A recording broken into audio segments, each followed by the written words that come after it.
Amigos de Saber Sin Fin, bienvenidos a otro programa más de La Noche Paranormal. Como siempre los saludamos sus anfitriones, Ariel Salazar, Armando Arellano, y el día de hoy estamos muy contentos porque estamos en presencia de Misterio Zona para hacer este especial de Roswell, David Flores y don David Acosta. ¿Cómo están? Don Fernando Acosta, perdón. ¿Cómo están? Pues casi bien, quitando el pánico. Sí. Claro, el pánico del coronavirus.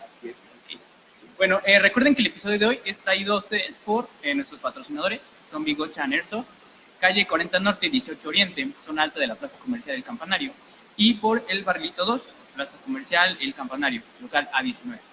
Y estamos transmitiendo desde el Centro Cultural de Los, ubicado 5 Sur, en la 5 Sur 506. Bueno, gracias, agradecemos que nos den las facilidades para llevar a cabo este programa. Se va a poner bastante interesante sobre una de las especialidades de Misterio Zona, que son los ovnis, los tipos de conspiraciones y todo eso, ¿no? Obviamente les recordamos que este episodio ya lo habíamos realizado, ¿fue el primero? El primero que habíamos hecho. Bueno, ahí tiramos algunos otros datos, pero ahorita vamos a tratar de hacerlo de forma diferente, y aparte pues tenemos la presencia de dos grandes invitados, ¿no? Pues bueno, dicho esto, también queríamos hacer, pedir una disculpa acerca del episodio que se iba a grabar el día de mañana en vivo acerca de las Poquianchis desde la cervecería El Barguito 2. Lamentablemente, y debido a las contingencias que hemos vivido últimamente, no se va a poder realizar, pero las personas que habían obtenido sus boletos obviamente pues son válidos para la función, se va a reprogramar. Claro. Y en estos días vamos a estar teniendo ahí las fechas, ¿no? Sí, la fecha no tenemos la fecha como tal. Sí, es un tentativo, estación al 10, 12 de abril más o menos, sí. Pero bueno, todo es válido, ¿no? Sí, en pie todavía, sí. Y los esperamos. Sí, aparte el guión está súper interesante, como se los prometimos, entonces seguramente se va a llevar a cabo, ¿no? Entonces estén atentos.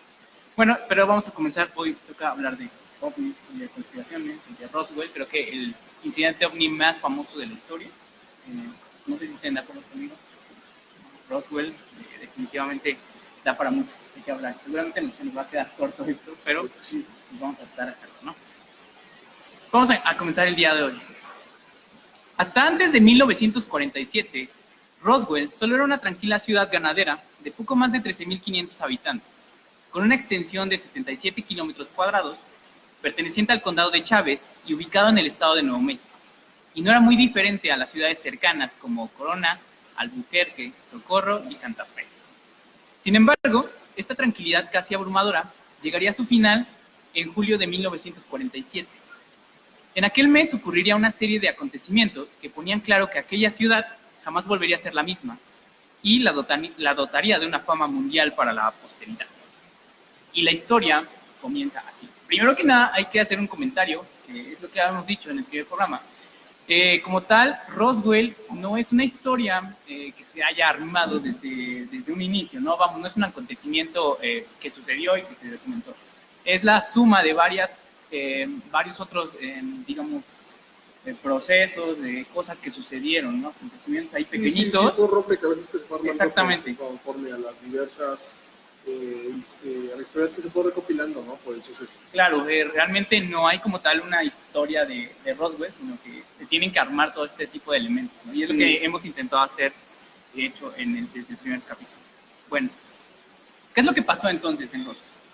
El mes de julio de 1947, en la localidad de Roswell, en el estado de Nuevo México, tendría lugar el más grande suceso ufológico de la historia. Es importante mencionar que no es posible fechar con exactitud el acontecimiento. Sin embargo, la mayoría de investigadores están de acuerdo en señalar que los sucesos que vamos a relatar tuvieron lugar entre el miércoles 2 y el viernes 4 de julio del mencionado año. Según dos testigos presenciales, un matrimonio conformado por el señor y la señora Wilmore, en alguna noche de aquella semana presenciaron un objeto luminoso de aspecto ovalado que cruzaba el cielo en dirección sureste-noreste a una velocidad demasiado elevada para que se tratase de una aeronave convencional. Es importante determinar, es imposible determinar qué fue lo que ocurrió con aquel objeto.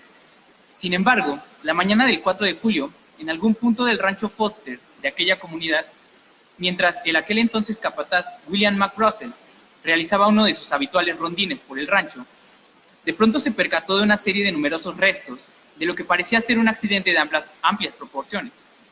Al acercarse y echar un vistazo con más detenimiento a estos restos, que por cierto tenían un aspecto, o más bien parecían láminas metálicas, ¿no? Al menos es lo que se nos dice, y que podían deformarse y podían volver a su estado normal, ¿no? Sí, así es la propiedad de la resiliencia que se comenta. Exactamente. Bueno, McBrazel, luego de manipular uno de los restos, da cuenta de que aquel material es capaz, como lo comentábamos, de deformarse en su totalidad y luego volver a su estado natural, la resiliencia. Cualidad que lo deja sumamente extrañado. En relación a este acontecimiento y años más tarde, Bessie Brazel, la hija del capataz del rancho, declaró lo siguiente: los restos de aquel accidente que encontró mi padre parecían de papel aluminio. Algunos fragmentos tenían una especie de cinta pegada, pero esta no podía despegarse o sacarse de ninguna forma. Otros pedazos tenían números o letras, pero no eran palabras que pudiésemos leer. Los caracteres estaban escritos como números en columnas, pero no se parecían a nada a los que usamos habitualmente, ¿no? Eso realmente es curioso, ¿no? Una escritura totalmente desconocida, ¿no? Sí, aparte el material tan flexible, ¿no? que muestran estas ciertas láminas de un suceso que es desconocido. Claro. Entonces, este caso de Roswell realmente interesante, clave en el asunto ufológico. Se inicia con un avistamiento, cae un objeto, se encuentran restos, está involucrada una familia de granjeros, encuentran restos de metal, inspecciones extrañas. Bueno, después ya comienza esta situación de que de dimes y billetes, de que primero fue una nave de origen extraterrestre y después se lanza con un globo meteorológico y trató de ocultar esta situación. Pero como tal, la historia inicia muy interesante y después se va deformando y después regresa a su estado normal. Por ello, es una serie de cuestiones realmente interesantes que vamos a platicar del asunto Roswell. En 1947, uno de los casos de estrellamiento ovni extraterrestre, realmente sensacional. Así es. Ahora, en las poblaciones cercanas a Roswell, mencionaste Socorro. Así es. En Socorro hubo un aterrizaje de un ovni que presenció un agente de policía, Lonnie Zamora. Es decir, a mí siempre me ha intrigado eso, por qué se dan en una misma región geográfica, muy próxima, por cierto, aproximadamente así, se da una serie de fenómenos parecidos. Y también por la fecha me recuerda el avistamiento que tuvo Kenneth Arnold, que es un hombre de negocios, me parece que era Idaho, que dio ciertas cosas y te volan, me parece, por el Monte Rainier allá en el estado de Washington. Es decir, hay esa confluencia en el espacio y en el tiempo. Tenemos alguna especie de vórtice en el cual tiene cierto magnetismo a este tipo de fenómenos. Una de las teorías, ¿no? Sí, como alguna vez lo que es, lo tratamos la semana anterior, lo que es el Monte de Montserrat, en España, claro, sí. también es un punto clave, ¿no? para avistamiento ovni, Claro. o localmente aquí en Puebla lo que es el Popocatépetl, ¿no? Machu Picchu. Machu Picchu, exactamente. Claro. O sea, digamos que son puntos clave, Sí. donde el avistamiento es más frecuente. Claro. Bueno, regresando a la mañana de los avistamientos, McBrazel, quien aún permanecía asombrado y siguiendo el protocolo normal ante cualquier desperfecto que pasara en la granja, fue a hablar por teléfono a los dueños y les dijo que básicamente que había encontrado unos restos extraños, ¿no? Pero no les dijo nada más. Y de hecho, aquí cabe recalcar que el accidente fue más pegado a la zona de Corona que de Roswell. Pero Roswell era, digamos que la población más grande, entonces de hecho, por eso se dice que es el estrellamiento de Roswell, pero realmente fue más cercano a Corona. Bueno, después de que pasa todo esto y de que McBrazel pues les dice y reporta que esto está pasando, el día siguiente, el 5 de julio, y esto es súper interesante porque tiene que ver mucho con los cuerpos que muchas personas aseguran haber visto en Roswell, el día siguiente de encontrar esto, que fue el 5 de julio, un equipo de arqueólogos no muy lejos de lo que había acontecido ahí en el rancho Foster, observa en el medio del desierto un extraño aparato estrellado a varios docenas de kilómetros al norte de la localidad de Roswell. Se presume que de hecho fue en Corona. Al llamar su atención, rápidamente más pobladores se apersonaron en el lugar y fueron capaces de avistar los cadáveres de unos seres extraños de baja estatura, 4 dedos en cada mano y ojos inusuales, que parecían mucho más grandes de lo normal. Al mismo tiempo, un empleado de las funerarias Ballard de Roswell, que era la única funeraria, precisamente, recibe 2 llamadas extrañas y provienen de la base aérea de Roswell. La primera llamada es de un coronel preguntando si tenían disponibles ataúdes para niños, y la segunda para preguntar acerca de métodos de embalsamiento, con lo cual obviamente el asunto comenzaba a ponerse aún más extraño. Y de hecho, bueno, pues es aquí donde ya mencionamos a la base aérea de Roswell. Es importante no confundirla con el Área 51. Bueno, hay muchas personas que piensan que se trata del mismo lugar, pero no. Y es importante realizar un paréntesis en esta historia, para hablar precisamente de este lugar. La base aérea de Roswell era el hogar del escuadrón de bombarderos 509, de cuyos hangares había despegado el avión Boeing B-29, el Enola Gay, con la primera bomba atómica que sería lanzada el 6 de agosto de 1945 en la ciudad japonesa de Hiroshima.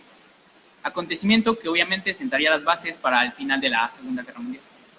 Sin embargo, no lo es todo. En aquella base también se habían llevado a cabo pruebas relacionadas con el denominado Proyecto Manhattan, en el cual habían participado los científicos más brillantes de la época, como Oppenheimer, como Enrico Fermi, Einstein, muchísimos más, ¿no? Y que tenía como objetivo precisamente desarrollar la mayor arma destructiva de la historia de la humanidad, y creo que es suficiente. Por supuesto, obviamente estamos hablando de la bomba atómica, ¿no? Es importante mencionar esto porque hay que imaginar la cantidad de secretos y tecnología que existía en ese momento. Seguramente la base aérea de Roswell, en esa época, era el lugar donde se encontraba reunida toda la tecnología, o al menos la tecnología de punta en todo el planeta, ¿no? ¿Cuál es tu opinión al respecto? Claro, por eso en ese entonces, recordemos, se hablaba de que estaban haciendo también experimentos con un radar experimental, y que por esa misma situación, este objeto, porque nos hemos preguntado cómo se estrella un objeto viajando a la velocidad de la luz, o estas situaciones de espacio-tiempo, ¿no? Cómo es que se estrella, llega al planeta Tierra y se estrella, y pues se habla de que estaban en ese momento haciendo experimentos con un radar nuevo, y es por ello que interfiere en su ruta de vuelo, y que esta aeronave, este objeto volador identificado, con seres extraterrestres que se impactan. Y bueno, es muy interesante esta situación porque hay varias situaciones que nos hacen pensar en un momento dado que efectivamente en Roswell en 1947 se estrelló una aeronave, un artefacto de origen extraterrestre, y después pues la milicia trata de echarle tierra, tapar esta situación y de decir que solamente era un globo, que era cualquier otra cosa, pero incluso ¿cuántos años que tuvo Roswell? Más de 50 años, sí, claro. Y mucha gente pues ha ido a sacar las entrevistas a gente que vive cerca de este poblado y que asegura que estuvieron cerca de este incidente y que lo que vivieron fue real, y que aseguran que camiones militares se llevaron exactamente un objeto desconocido y que estos cuerpos también se encontraron y se llevaron a diferentes hangares. Algo bien interesante que mencionas acerca del radar para localizar ese tipo de objetos, ¿por qué no pensar de una manera un poco más egoísta? Y el por qué no creer que fue un accidente ocasionado para adquirir cierta tecnología de una manera más egoísta, ¿no? Digamos, práctica. Sí. Y siendo un punto... Tratar de derribar ya esta nave. Sí, siendo el punto donde la tecnología más avanzada del mundo, y querer conocer más allá, ¿no? Y teniendo ese radar que tú mencionas hace un momento, que no suena tan descabellado el hecho de si tienes conocimiento de la ruta de estos objetos, ¿por qué él no derribarlo, tratar de obtener todo el conocimiento? Claro. Bueno, pero para eso estábamos dando por hecho que ellos ya sabían de la existencia de... Claro. ¿no? Claro. Así es, mujer. Sí, definitivamente.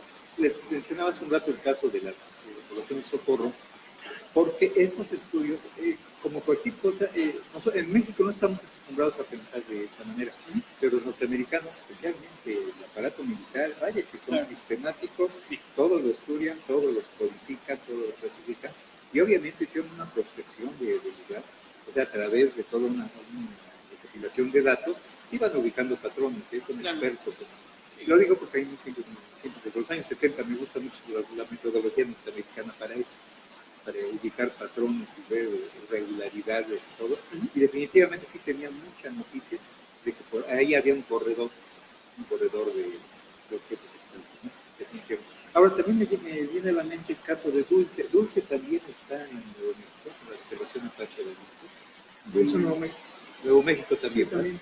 En ese, ya habrá oportunidad de que lo abordaran claro. ustedes. Es un caso muy interesante que se conoce como de Dulce Paper. Obviamente tiene un español porque claro. es parte de México, ¿no? Es una reservación Apache donde dicen testigos de que abajo hay todo un complejo subterráneo donde colaboran militares norteamericanos con alguna raza alienígena que anda por ahí haciendo experimentos genéticos. De hecho, Y por ahí también. hay ciertas historias de altos mandos militares en los cuales los mandan bajo el nombre de una misión distinta y se encuentran con estos seres alienígenas subterráneos y luchan por una tecnología. Incluso no recuerdo el nombre, pero lo vamos a investigar. El nombre de este coronel que afirma haberlo visto, que haber sido parte de este acontecimiento, en el cual tanto seres intraterrenos como seres locales fallecen, y él da una conferencia a nivel mundial, ¿no? Contándole a todo el mundo que existe una base subterránea. Y aquí lo más cruel, lo más crudo, es que a partir de esas conferencias, casualmente sufre un accidente automovilístico y pierde la vida, ¿no? Lo suicidan, ¿no? Exactamente. Entonces, es un punto muy interesante, claro. como lo comenta Don Fer, Sí, pero pues no está fuera de tema, ¿no? Está realmente acorde. Claro.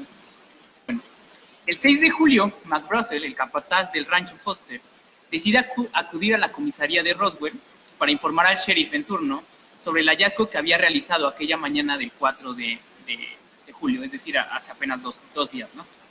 Sin embargo, el sheriff, ante la naturaleza incierta del hallazgo, decide informar directamente a la base aérea de Roswell para que enviaran una persona competente, obviamente en el asunto de estrellamientos de aeronaves, ¿no? En ese momento no sabían de qué naturaleza era.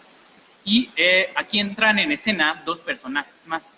Uno de ellos más tarde se convertirá en el protagonista principal de esta historia. Se trata de los oficiales de inteligencia, J.C. Marcel, y el oficial de contrainteligencia, Sheridan Cavill. Ambos oficiales partirían al día siguiente al lado de McBrussell para conocer los restos que había encontrado el capataz en el rancho. Es decir, se quedaron ahí, ya iban 3 días y los restos estaban esparcidos todavía, ¿no? Entonces, llegamos al día siguiente. El 7 de julio, en las primeras horas de la mañana, McBrussell, junto con los oficiales Marcel y Cavill, se apersonaron en el rancho Foster y efectivamente encontraron numerosos restos esparcidos por el lugar. Incluso dan con aquellos que tienen esos símbolos extraños grabados que mencionamos antes. Y a su parecer son ajenos a cualquier tipo de escritura terrestre. Y para que lo dijeran ellos es porque era cierto, ¿no? Ya tenían, obviamente, ¿no? Rápidamente deciden comenzar a recolectar minuciosamente todos los restos posibles y llevarlos personalmente a la base de Roswell para ser examinados. Y de ser posible determinar su origen. Sin embargo, una vez se encuentran rumbo a la base, con los restos ya montados en las camionetas, de hecho su casa estaba rumbo a la base aérea, ¿no? Entonces decide hacer una inusual parada de emergencia para decirles o para contarle a su familia de lo que de lo que se habían encontrado, e incluso se dice que les mostró parte de estos restos, ¿no? Y de hecho, su hijo, J.C. Marcel Jr., se convertiría más adelante en uno de los principales narradores de la historia, digamos, porque hay muchos, pero sí es uno de los principales personajes, ¿no? Para esa misma tarde, estamos en el 7 de julio, para esa misma tarde, la noticia se ha esparcido ya en la comunidad, y es obvio, ¿no? El rumor que ha corrido de voz en voz es que lo que fuese que se había recuperado del rancho Foster no podía ser otra cosa que restos de un platillo volador, y que el capataz del rancho era el testigo primordial del hallazgo.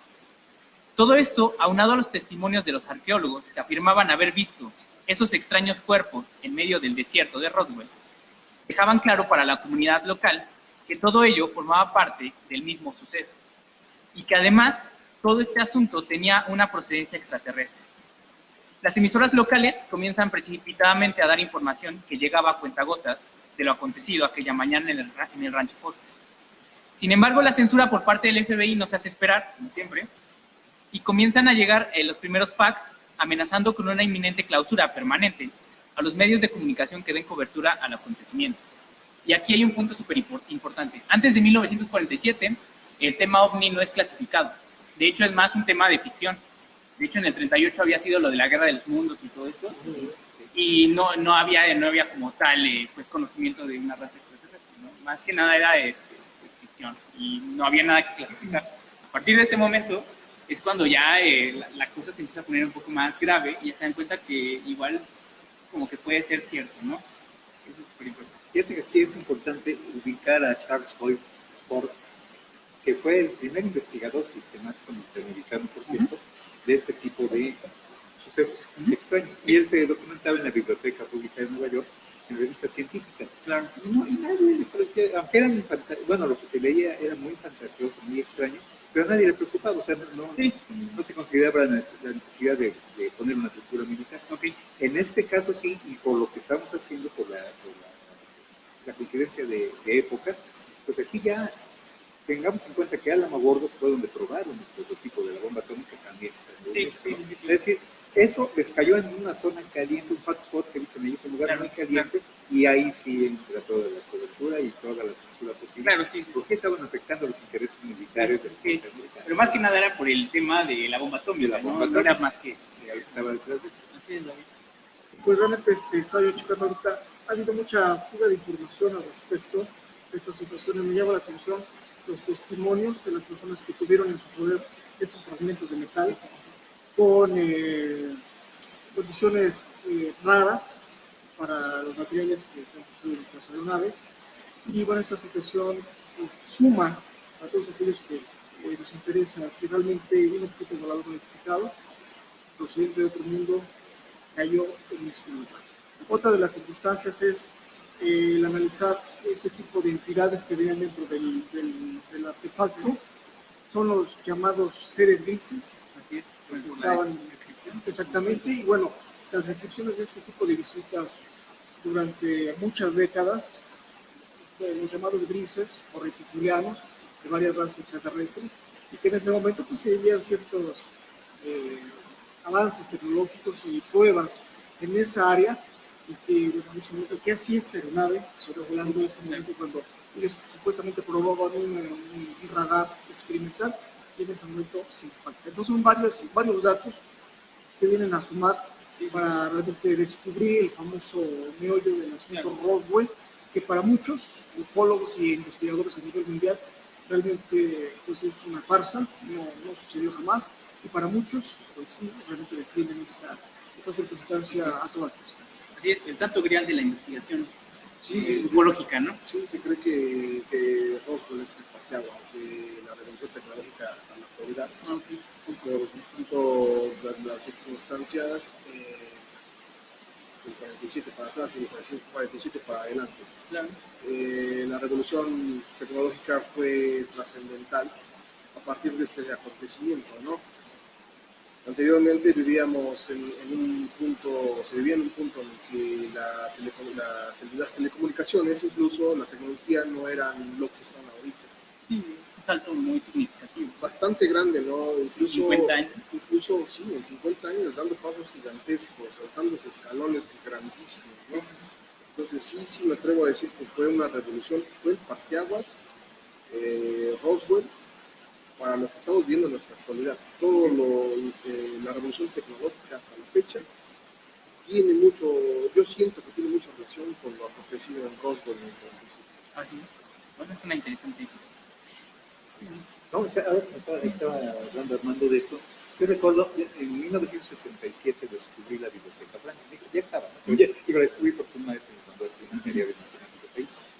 Y me aficioné mucho a la electrónica. De hecho, el primer inglés que aprendí fue el técnico de electrónica. Okay. Y yo veía ahí, eran libros muy recientes, con muchos de un año, casi medio año. Claro. Yo veía, por ejemplo, las comunicaciones de los satélites de esa época. Eran muy chistosos. Bueno, ahora serían como de juguete para nosotros, ¿no? Pero se empezaron a usar ya los transistores. Y de hecho los transistores oficialmente los desarrollan dos físicos, uno fue en los laboratorios de en 1949, me parece, por ahí. Y en esos años 60 se empiezan a usar ya ese transistorizador. A mí, como aficionado electrónico, me tocó conocer los bulbos, que eran los bulbos muy grandes, luego los GT que eran más chiquitos, luego las miniaturas, que había varias piezas en una sola envoltura. Pero transistores, me acuerdo cuando oí transistores y había unos botecitos, unos vidritos, pero fue una cosa impresionante. ¿Cuántos botecitos cabían en un bulbo normal? ¿No? 300, algo así. Y ahora, bueno, ya no hablemos de los circuitos integrados, son millones de transistores. Ahora, esa es una cosa que siempre me ha llamado la atención. Realmente de ahí obtuvieron la inspiración, las ideas, hicieron lo que se llama la reverse engineering, la ingeniería al revés. Podría ser, ¿no? La aeronave podría ser. Sí, porque ahí ya había un proyecto, un programa de captura de esas tecnologías. Claro. Por parte del ejército de Estados Unidos, y seguramente de la Unión Soviética. Seguramente en la Gran Bretaña y todos tenían sus intereses. De hecho, ahí al final vienen datos curiosos de la noche paranormal, entonces vamos a estar hablando de la Unión Soviética. Y también igual puede ser que hayan metido su cuchara aquí. Sí, y aparte que era clave, ¿no? Lo que Sí. era Estaba empezando la Guerra Fría.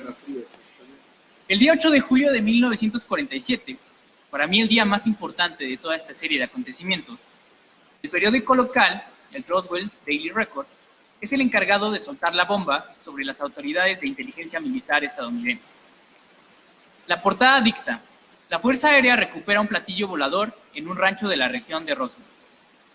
Parte de la redacción dice lo siguiente: el Escuadrón 509 de bombarderos, con sede en la base aérea de Roswell, anunció al mediodía que el campo militar se encuentra en posesión de un platillo volador. Además de esto, el periódico relaciona el hallazgo con los testimonios de los señores Wilmot, quienes recordamos que habían visto un objeto luminoso viajando a gran velocidad en dirección sureste-noreste sobre las 9:50 de la noche del día 3 de julio. Es decir, ya les va poniendo un orden, ¿no? Ya establece que se llevó a cabo este avistamiento y luego amanecieron los restos y luego se da, la noticia, ¿no? Empezaron a llegar a cuentagotas esto de que la Fuerza Aérea Militar ya tenía en su posesión estos platillos voladores. Pero esto no es todo, o sea, digo, sí se escucha increíble, ¿no? Pero, tal como lo escuchamos, la noticia es publicada, ya no solo basada en rumores, sino también en un comunicado de prensa oficial emitido por órdenes expresas del coronel William Blanchard, quien para la época era el jefe de Relaciones Públicas de la base aérea de Roswell, y fue redactado por el teniente Walter Haut.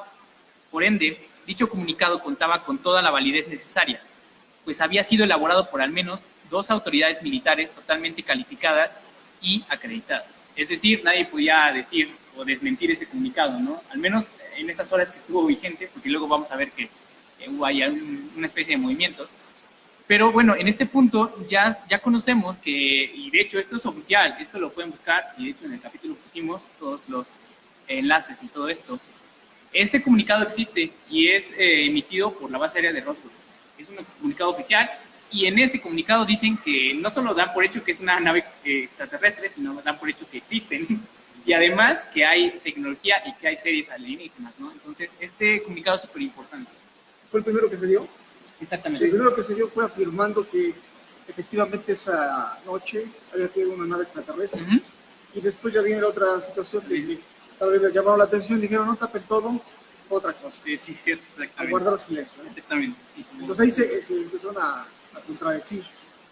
Sí, vamos a ver más adelante cómo más bien la conspiración comenzó. A disfrazar la verdad, ¿no?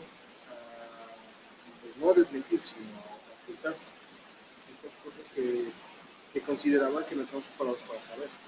De hecho, el es como se hace en el oeste, precisamente, ¿no? Hablando de que borran las huellas de envergadura o de botas con unas ramas, ¿no? O sea, parecido, ¿no? Pasan muchas cosas por ahí, basura informativa, para que no se vea lo que ve. Sí, eso fue lo que pasó. Por otro lado, esa misma mañana, desde la base aérea de Roswell, parten 2 aviones con los restos del accidente. Uno hacia la base aérea de Fort Worth, en Texas, y el otro hacia la base Wright Field, en Ohio. Esta última se convertiría más tarde en la base Wright-Patterson Y los amantes de la ufología que nos están escuchando y que nos están viendo, saben que este es el lugar del mítico Hangar 18, que también, bueno, se relaciona mucho con toda esta tecnología extraterrestre, ¿no? Y recordamos, todo esto pasó el 7 de julio. Sí, el hangar es... El 8, perdón, el 8. Se cree que guarda actualmente tecnología muy avanzada, más bien aerodinámica, ¿no? Ajá. Que existen ovnis ya terrestres. Ok. Ya son naves Sí, ya están desarrolladas a partir del suceso, pero desarrolladas por mano humana. Así es.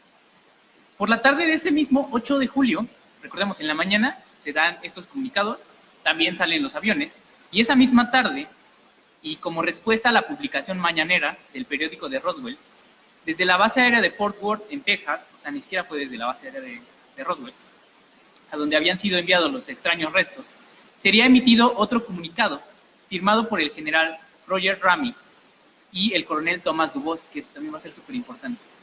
Y además estaba la firma del agente J.C. Marcel, que es a quien habían mandado a investigar, ¿no? Y que él fue uno de los que dijo que eran restos extraterrestres. Bueno, en dicho comunicado se afirma que los restos recuperados del rancho Foster se trataban en realidad de componentes de un simple globo meteorológico. Inclusive el comunicado es acompañado por fotografías del propio J.C. Marcel posando junto a los restos del globo con una cara que denotaba incredulidad, decepción y obviamente molestia. Evidentemente el encubrimiento había comenzado. Sin embargo, el asunto no para allí, pues había que sepultar la historia desde el origen. Y es así como esa misma noche un puñado de militares irrumpen en la casa del capataz del rancho Foster, William McRussell, con quien había comenzado todo, y a la fuerza y bajo amenazas de muerte es trasladado hasta las instalaciones del periódico Roswell Daily Record para desmentir de primera mano la noticia que ellos mismos habían publicado. Y así el día 9 de julio, con un desmentido en primera plana de lo que hasta ese momento era la noticia más importante en la historia de la humanidad, el incidente ovni de Roswell sería sepultado en lo más profundo del olvido.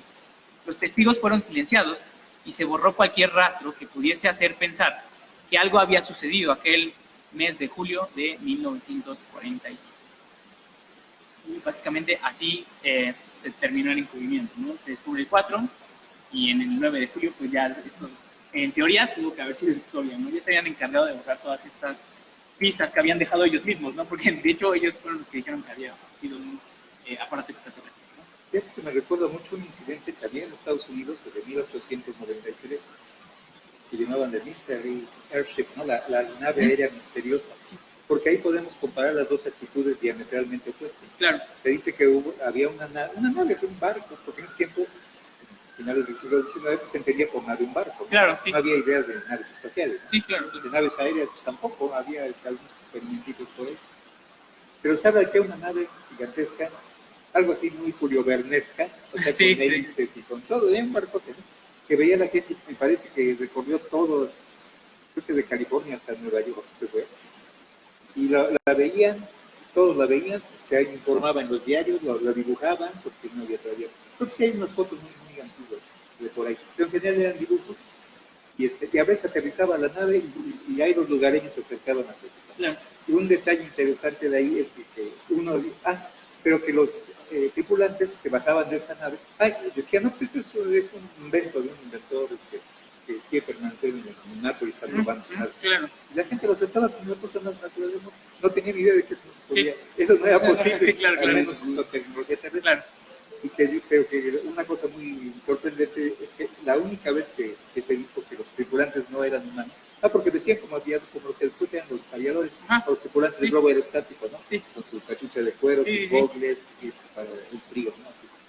Dice, la única vez que se dijo que los tripulantes no eran norteamericanos es porque eran japoneses, ¿no? Okay. Pero fíjate, esa es una nave misteriosa que toda misteriosa y todos estaban, y era para engañar a los humanos. Y se decía que era una nave que cuando la veían suficientemente baja, escuchaban como una orquesta, como un salón de fiestas flotante, y que además llevaba un faro con el que iba, un faro ¿no? Sí. Con el que iba alumbrando. ¿Qué pasa?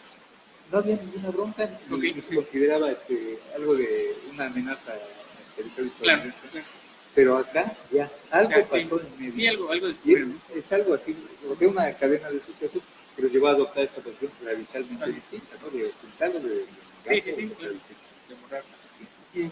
Pues interesante esta situación del caso Roswell. Usted nos puede comentar también en la página. Claro, ¿qué les parece? ¿Qué tal del tema? Comparte también hemos subido La Noche Paranormal, sus páginas, Facebook, acerca de este caso. Y bueno, hay muchas situaciones a favor, otras en contra, que realmente pues lo que la verdad pues nadie la sabe. Así que bueno, siguen los psicólogos, los investigadores checando y analizando cada detalle de este incidente que realmente pues está marcado en la historia de la ufología en el mundo, ¿no? Así es. Junto con otros casos, sí. Así es, ¿no?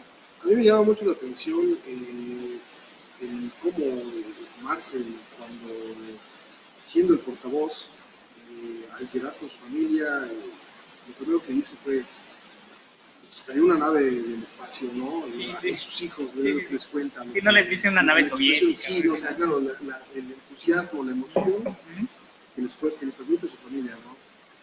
Y el contraste cuando es silenciado, cuando es presentado en fotografías, Sí. sosteniendo el dichoso restos de un globo meteorológico, ¿no? Cuando sus ojos vieron otra cosa. Sí, sí, sí.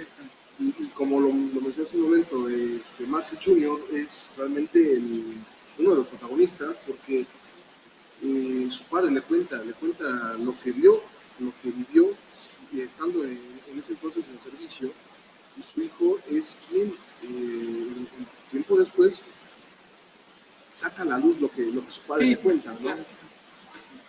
Un detallito, los detalles porteanos, Sí. los apellidos franceses, Marcel, igual.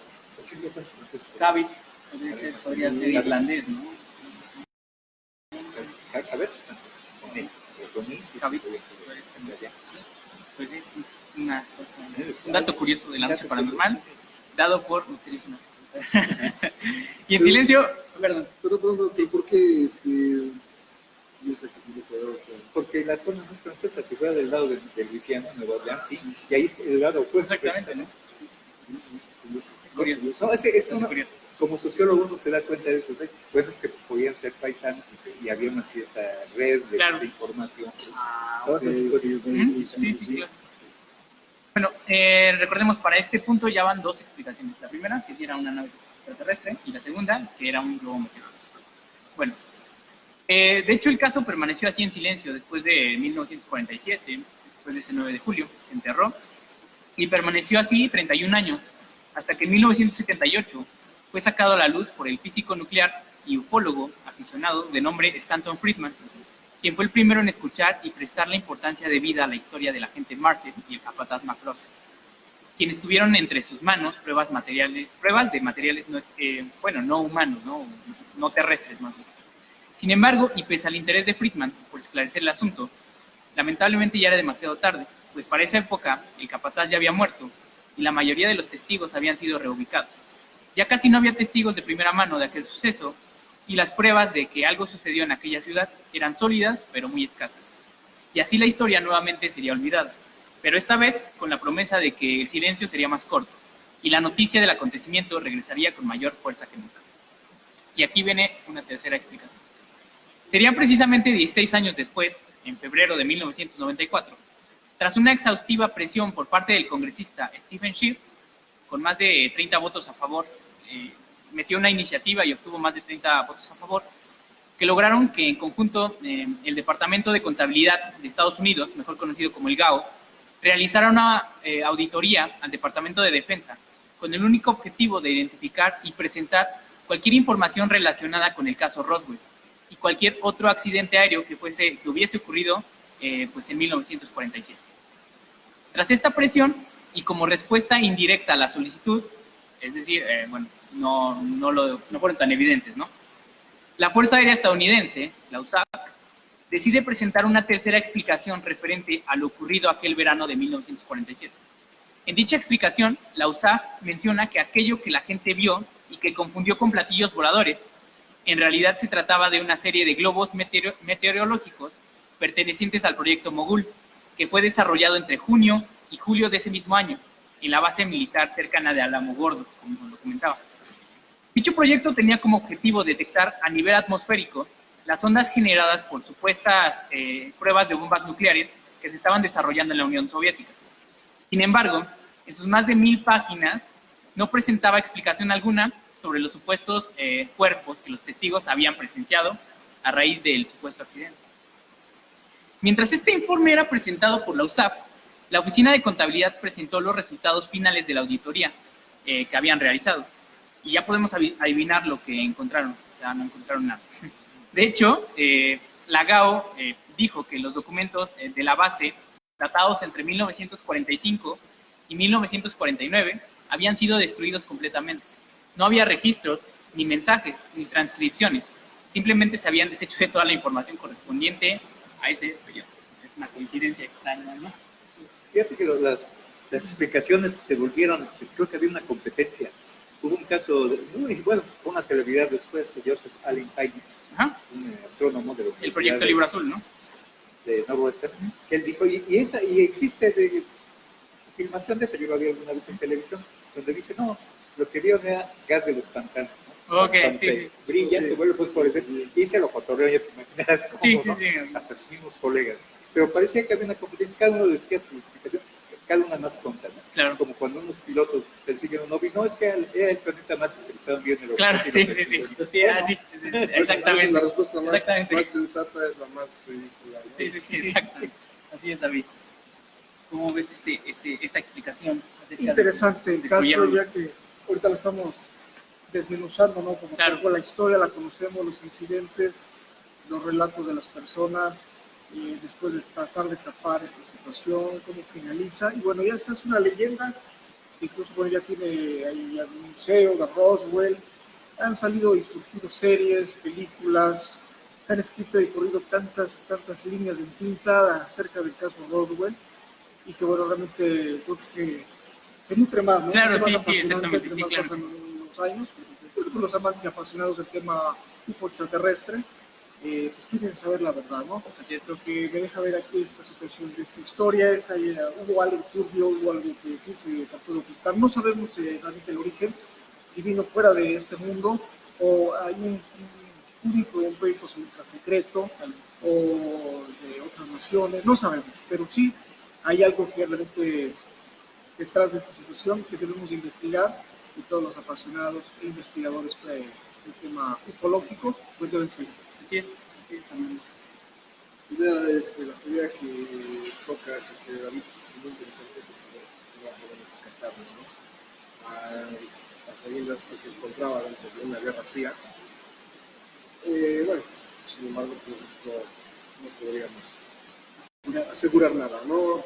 Algo que me llama muchísimo la atención y he sido frustrado en esto es el que, dando una noticia tan extraordinaria, a los pocos días iniciarla, algo realmente pasó. O sea, eso es evidente, un hecho, ¿no? Eso es un hecho realmente, y algo existió, algo cayó, fuera o no fuera de este mundo, causó el impacto tal que los mismos, el mismo ejército estadounidense de alguna manera lo detonó como si fuera algo que fuera del planeta. Y la forma tan drástica y cómo lo silencian realmente es más interrogante que una respuesta concreta, ¿no? Y vamos a ver que no es así como que lo más grave que pasó. Porque recordemos que en la primera explicación, bueno, ya pasó, ¿no? Dijeron que sí era. La segunda dijeron que no, que era un proyecto meteorológico. En la tercera dijeron que era el proyecto Mogul, o sea, ya le dieron nombre, ¿no? Y que estaban espiando a los soviéticos. Siempre sí fue un proyecto, ¿no? Exactamente, pero hay una cuarta. Y precisamente es motivado por pues estas especulaciones que empezaron a aparecer, ¿no? Y esa presión sobre la Fuerza Aérea para que revelara qué realmente había sucedido ahí en Roswell. En junio de 1997, la USAF decidió otorgar al caso un informe definitivo, en donde tratarían de atar todos los cabos que habían dejado sueltos. Es así como es presentado en el Pentágono un informe de 233 páginas, firmado por el coronel John Hines, con las conclusiones del caso Roswell. Básicamente, o sea, son 233 páginas, pero lo vamos a resumir en 2 puntos. Se reafirmaba que los globos meteorológicos del proyecto Mogul habían sido confundidos por la gente con objetos voladores de procedencia desconocida. Y la segunda, entregan una ambigua explicación para los cuerpos. Y esto está súper interesante y créanme, así lo saqué de ahí, donde venía.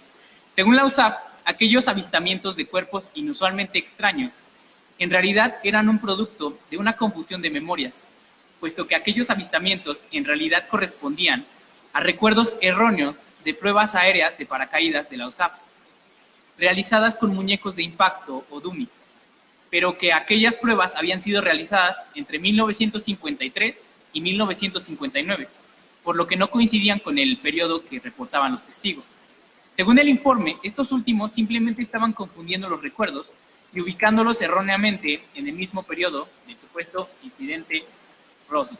O sea, es inverosímil totalmente la explicación, ¿no? Sí. Ahora consideraron los cuerpos que dijeron que eran dummies y que además no había sido en esa época, habían sido posterior, ¿no? O sea, realmente es en algo... el momento no había cuerpos, pero siempre sí, pero no eran cuerpos. Sí, o sea, ya aceptó, ¿no? O sea, no, es que esto es importante porque de ninguna forma podía negar que había gente en Roswell que decía que había visto pues, hombrecillos, ¿no? Raros, ¿no? Entonces tenía que darle una explicación a eso. Sí, es que, bueno, lo mismo, ¿no? En lugar de que el gobierno llegara a dar una respuesta concreta, lo que genera son las dudas. Claro. Y genera respuestas que caben más en lo ridículo que lo que realmente en una versión que todos podríamos aceptar. Exactamente. Así es como ves el punto de la cuarta explicación. Es realmente interesante lo que tenemos, ¿no? Después de checar la situación de encontrar pedazos de nave, el asunto de los seres. Claro. Y sí, hace tiempo también se había quedado muy grabado este asunto de que supuestamente eran muñecos de prueba que habían sido lanzados. A toda costa tratar de justificar, ¿no? Sí. Pero son por todos lados tapar esta situación. Si estaba saliendo de control en los primeros días, bueno, presentar a la gente este tipo de situaciones. Siempre lo hemos visto por parte del gobierno estadounidense, que donde quiera que ocurre un impacto, pues está ahí acordona en la zona, ha ocurrido también en México, y bueno, desacreditar todo hecho extraño y misterioso. Así es, usted. Está bien yo esa cuarta transformación de lo ocurrido. Sí, porque la transformó 4 veces, ¿no? Okay. Sí. Eso parece que se estableció como un protocolo para todos los casos. Exactamente. Mundiales, ¿no? O sea, los primeros que nos tocó por aquí en México. Yo me interesé ya muy en serio por el fenómeno en 1977, claro. A raíz de no fue un supuesto, porque sí mucha gente lo vio, ahí de la Sierra Norte de Puebla, de un ovni, ¿sí? De límites con Hidalgo, ¿no? Sí, ahí por Libres. Entonces ahí se vio, y varios casos que incluso de primera mano que me contaron algunos. Un amigo me contó y creo que también me contó los casos. Se establece un protocolo de negar que haya sido eso, pero ya es un protocolo ya más desarrollado, porque ustedes que el ejército acordona la zona, no deja entrar ni salir, y empieza una manipulación de la información a través de los medios de que no pasa nada. En el caso, por ejemplo, de la revista Contactos Extraterrestres, fueron 2 reporteros ahí, hicieron 3 capítulos, 3 entregas de la revista. Claro. Me acuerdo muy bien de los reporteros, Pablo Latatía Ortega, que después fue locutor de Canal 6, y Héctor Chavarría, que después negó todo, ¿no? Bueno, sí lo dijo, ¿no? y así se da. Ahora, lo que a mí me llama la atención es ¿por qué ocultan algo que finalmente no tiene mayor trascendencia? ¿O tiene? Sí, exactamente. ¿O cuál es la trascendencia? Porque material que sepamos no tuvo ninguno. Que lo consideran capaz de abrirle la mente a la gente, como que se pregunte cosas. Sí, exactamente, ¿no? Ellos dan pie a que haya especulaciones, ¿no? Sí. Y bueno, eso, pues es lo referente a la historia de Roswell, así más o menos suceden los hechos, más bien estos son los hechos que se tienen y a partir de esto se armó la historia. Y a partir de esto hay ya muchas especulaciones y muchas historias alrededor, por ejemplo, lo de la autopsia extraterrestre, famosa autopsia, que bueno, si lo quieren conocer está aquí en la revista que sacamos en marzo, edición marzo. Febrero-marzo, y de hecho aquí lo pueden encontrar, es la investigación que hicimos referente a la autopsia y vienen otros tantos datos, una cronología en donde lo que acabamos de explicar. Y bueno, es hora de los datos curiosos de la noche paranormal y va a haber 2 historias acá. son muy breves, porque igual creo que ya no tenemos tanto tiempo, pero bueno. Primero, el ovni que fue enterrado con todo y una ceremonia religiosa. Y de hecho también pasó en Roswell. Bueno, cerca de Roswell. Sí. Fue en Aurora, al norte de Nuevo México. Hace 50 años atrás de que sucediera este acontecimiento de Roswell. Contaban los ancianos del lugar sobre una tranquila noche del pueblo, un 9 de abril de 1897, cuando de pronto un objeto descendió del cielo a toda velocidad y de forma descontrolada parecía estar envuelto como en una especie de esfera de llamas, no se sabe bien qué era. Cuando el objeto impactó, que de hecho lo hizo en la propiedad del sheriff del pueblo, el estruendo fue tan grande que pudo escucharse en otros pueblos que estaban a varios kilómetros del lugar. Además, los cielos se iluminaron con tal intensidad que por un instante parecía ser de día. Ojo con el incidente de Tunguska, ¿te parece? Cuando los curiosos se acercaron al lugar del impacto, encontraron una nave con forma de cigarrillo. En su interior, un extraño ser muy pequeño y muy delgado que prácticamente había quedado carbonizado tras el impacto. Así que la gente del pueblo al día siguiente, y tras apagar las llamas que se habían originado tras el impacto, decidieron extraer el cuerpo. Compraron un pequeño ataúd de niño y procedieron a enterrar el cadáver de otro mundo en el cementerio local, con todo y su correspondiente ceremonia religiosa. La tumba fue marcada con un epitafio en el cual se dibujó el objeto de forma cilíndrica en el que había viajado supuestamente aquel individuo. Y bueno, esta historia se contó de generación en generación hasta el día de hoy, pero es súper curioso, ¿no? ¿Qué te parece? ¿Conocías esta historia? No, así a detalle no, realmente interesante. Básicamente fue enterrada con los ritos religiosos. Es el primer alien enterrado bajo la religión católica. Fíjate que bueno, puede ser que tenga alguna cuestión ancestral, ¿no?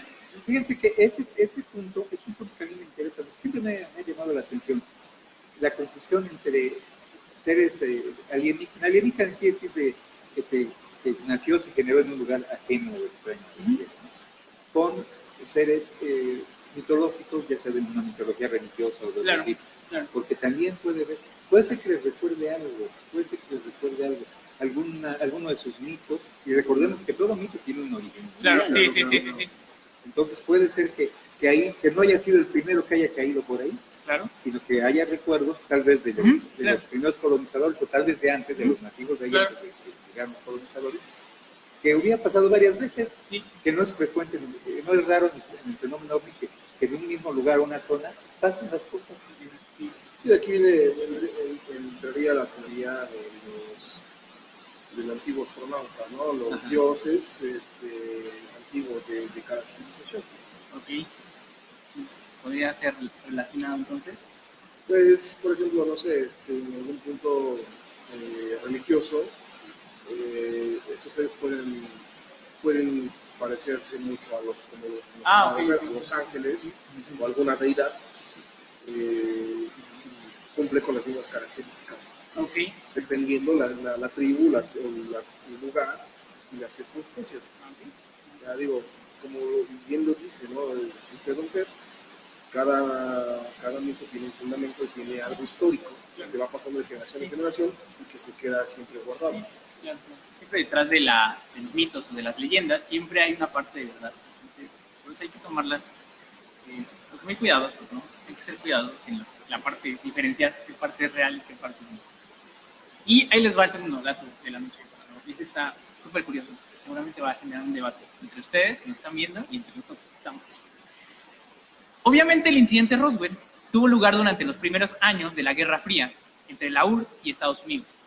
Bajo este contexto, y luego de la derrota del régimen nazi, varios de los científicos y mentes brillantes que trabajaban para Hitler fueron reclutados por los países vencedores. Inclusive conocemos la operación Paperclip, ¿no? Donde reclutaron a Wernher von Braun, que fue uno de los responsables de que llegara a Estados Unidos a la Luna. No, es él. Pues uno de los científicos más peleados por las potencias vencedoras era el terriblemente afamado Ángel de la Muerte, Joseph Mengele, quien era conocido por las atrocidades y experimentos que habían realizado en seres humanos recluidos en los campos de concentración. Una vez dicho esto, y ya poniendo en contexto, resulta que en 2011 la periodista Annie Jacobsen sacaría a la luz una nueva e intrigante teoría acerca de lo que sucedió aquel 1947. Según el libro de Jacobsen, que de hecho se llama Área 51, la historia jamás contada de la base militar secreta. El artefacto que se estrelló en Roswell no tenía ningún origen extraterrestre, sino más bien todo lo contrario. Según sus palabras, la aeronave estrellada era de fabricación soviética y en su interior era tripulado por varios individuos enanos de no más de 1,5 metros de altura, quienes habían sido previamente sometidos a una serie de desquiciadas operaciones al mando de Joseph Mengele y supervisadas y ordenadas directamente por el mismísimo líder soviético Joseph Stalin.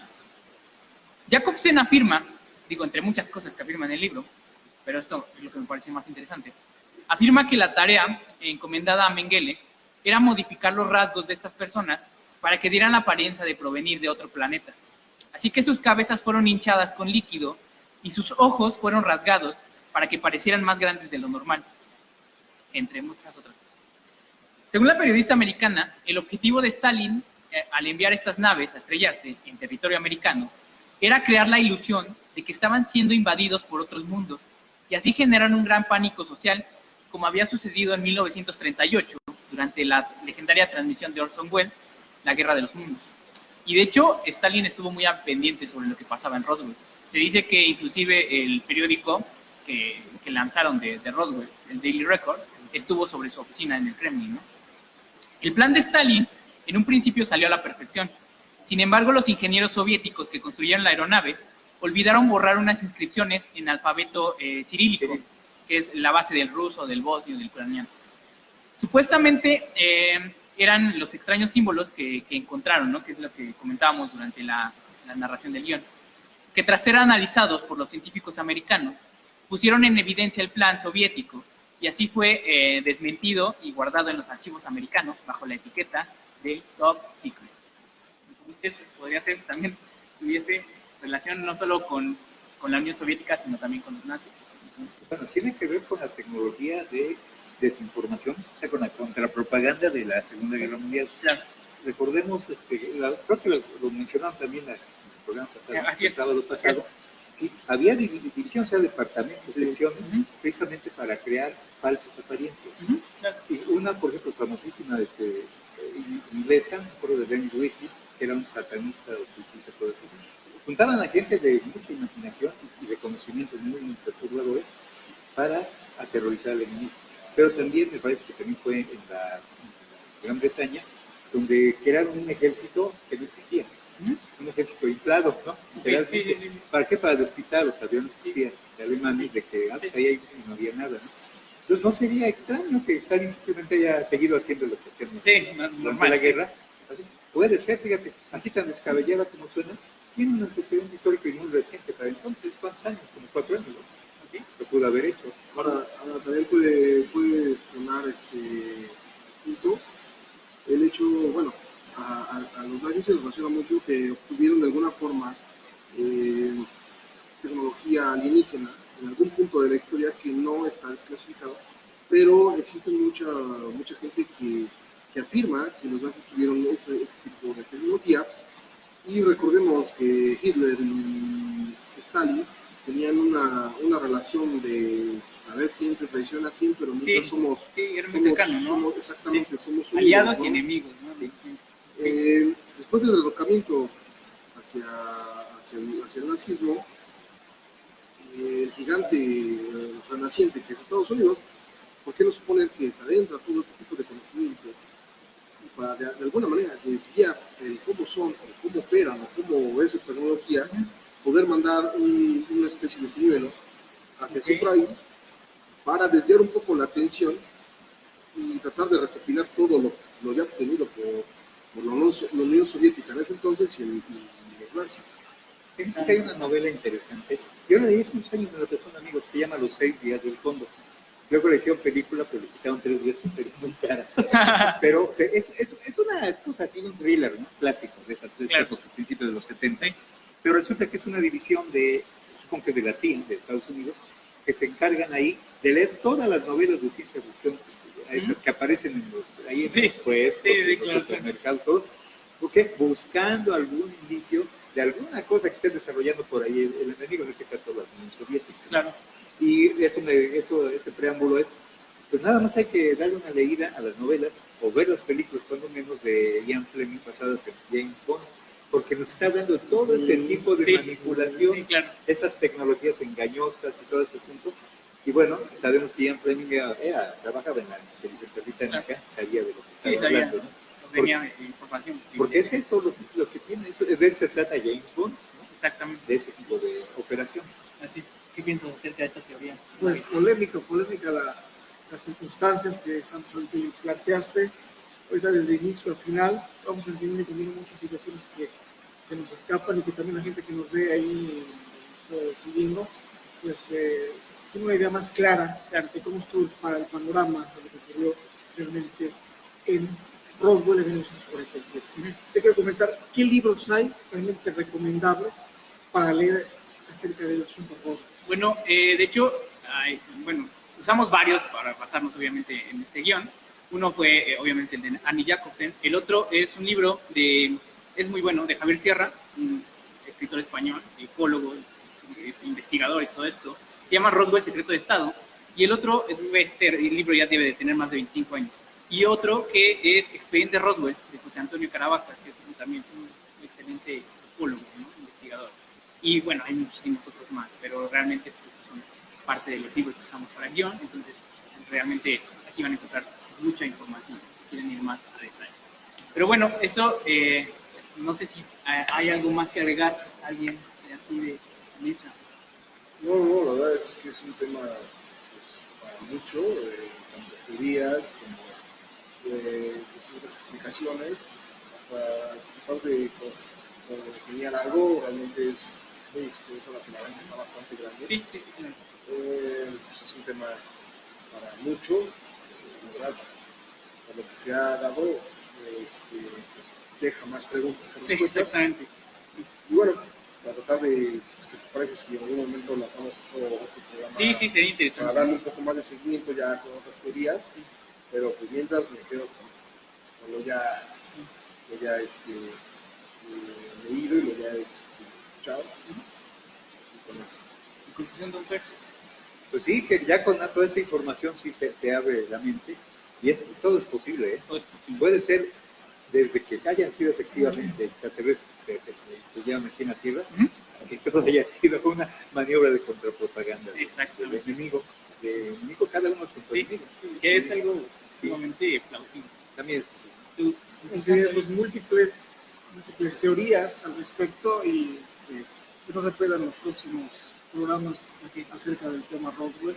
Agradecemos la invitación por parte de Misterio Zona TV a la Noche Paranormal y estos especiales, así que pues no se pierdan después algunas temáticas, algunos programas especiales en conjunto, transmisión, saberes y fines. Muchas gracias, excelente programa. Gracias.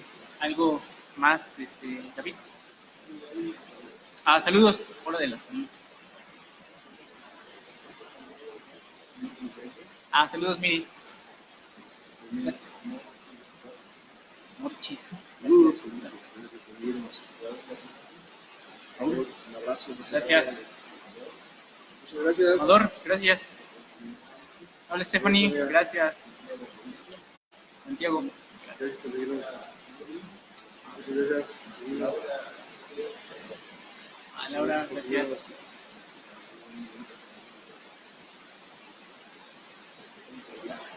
Erika, gracias. Erika, Carla, gracias.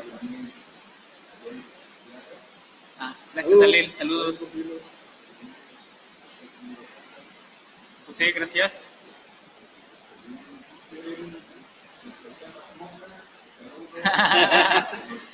Gracias.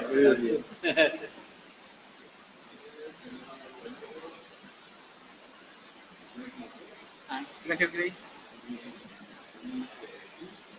Dice, gracias.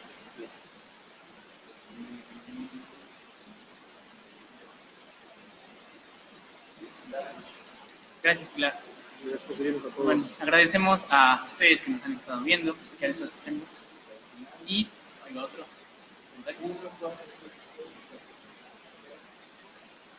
Ah, ok. Muchísimas gracias. Qué bueno que les haya gustado. Esperemos. Pues búsquenos ahí en La Noche Podcast, @La Noche Podcast. Y a los amigos de Misterio Zona, muchísimas gracias. Agradecemos que hayan estado presentes. Siempre es interesante tocar temas con gente profesional como son ustedes, en todos los ámbitos. Y pues muchísimas gracias por haber estado acá. Como siempre, Armando Arellano, análisis de Salazar, y de David Potter en los controles. Les agradecemos mucho. Un anexo, ¿no? Para corregir mi falta del programa de Misterio Zona, le agradecemos mucho al Centro Cultural de los, aquí en la 5 Sur 506, que nos permite hacer un lugar más cómodo este programa. Sí, es definitivo. Muy bonito lugar. Sí. Muchas gracias por atendernos. Pues bueno, sin más que decir, les agradecemos por el día de hoy y esto ha sido La Noche Paranormal y hasta. Gracias.